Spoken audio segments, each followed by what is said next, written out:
part of moving, your interest from analyzing the market, the stocks, toward to understanding the people. Since when that seed of ideas came into your thinking and your head? Yeah.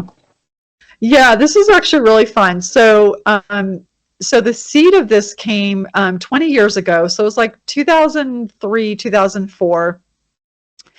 And the seed came when I was doing a training of my other colleagues, my other equity analyst colleagues, and thinking about how to train them. And at the time, Tom Peters had come out with an article called A Brand Called You. American Idol was at its apex. And I spent so much time thinking about what's the brand of my colleagues? Are you a forensic analyst?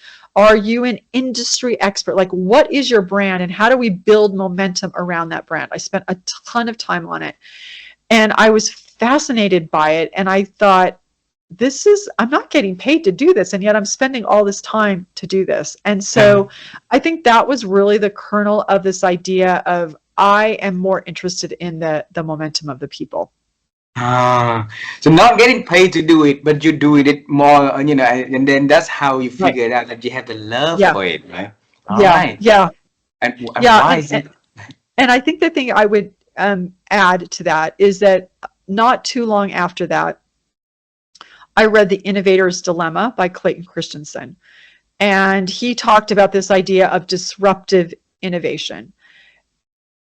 That was really helpful for me as I was thinking about what was happening in the emerging markets where wireless was disrupting wireline, which allowed me to make a really good stock call there. But I also had this thought when I went to my manager and said, hey, I want to do something new. They said, no, we like you right where you are. And I realized, oh, but if I'm going to do what I feel like I'm meant to do on this planet, then I need to do something different. So I'm going to step back from this. I disrupted myself and I recognized that disruption isn't about products and services. It's actually about people. And so that was the beginning of me thinking about this notion of personal disruption, and that if you want to move an organization forward, the people need to know how to disrupt themselves, to step back from who they are, to slingshot into who they can be. So I had that stock momentum, people momentum aha. Then I had the disruption aha as well. See, notice how I used your name twice. Aha. And I think that was, and this was, now 20 years ago. And then I wrote an article in Harvard Business Review in 2012 titled Disrupt Yourself, where I really codified these ideas for the first time. It's not products and services and companies and countries that disrupt. It is, in fact, people. People, yes.